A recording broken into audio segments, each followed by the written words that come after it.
these lectures actually represent from beginning to end, a kind of, and I'm using a technical word here, envisioning of India. He was trying to envision a new future for India. He was at the same time, first of all, going back deep into the past and teaching us about our nation, but through a new frame of reference, through a new way of looking at ourselves. Now, all this is important because you see, I'm saying two important points. The first important point is that our understanding of India was very strange and continues to be strange in many cases, which is that it is what you can call in a sense a reflective understanding of ourselves. We did not develop an independent understanding of ourselves as a nation. Rather, we started seeing ourselves through the eyes of invaders. So, our understanding of India is actually coming via the lens of those who wrote our history, and those who wrote our history were actually our conquerors. So, we see ourselves through the eyes of our conquerors. Now, when you see a group of people through that lens and you see it through the lens of a conqueror, then you don't have much respect for them. You have neither respect for them nor regard for them, and truly you believe that whatever models, technologies, methodologies that you have must be sincerely superior to these people. And that kind of talks through the history which is there. That's a lens, and that lens, shapes history. It shapes the writing of history.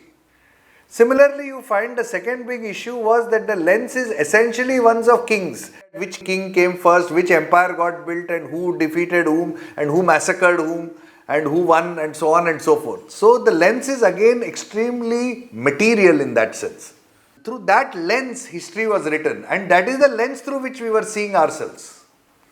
So Swamiji in these lectures from Colombo to Almora actually puts a new lens to the whole thing.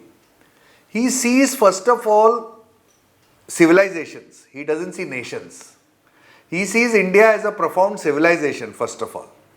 Secondly, he sees history in a way as a kind of flow of ideas. So he sees history through the lens of ideas. He says that ultimately history is not about who won or who lost, but what shaped actions.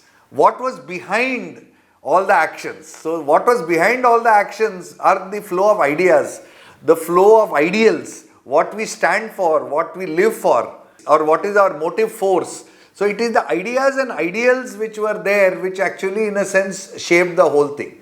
So for him, first of all, he saw history from the lens of a civilization, and he saw one civilization in relation to other civilizations. And he also saw along with it the flow of ideas flowing and what that will have as an impact on world history which is there. So his lens was very vast and it was at a much higher plane than the ordinary historian.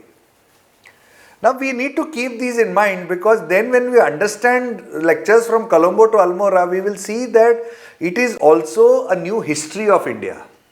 So it is not simply Swamiji kind of putting out a forceful message which is exhorting us, awakening us. Yes, that's part of it. But it is also a new history of India coming from a much higher plane, coming from a vast historical perspective and through the lens of somebody who loved India rather than had contempt for India.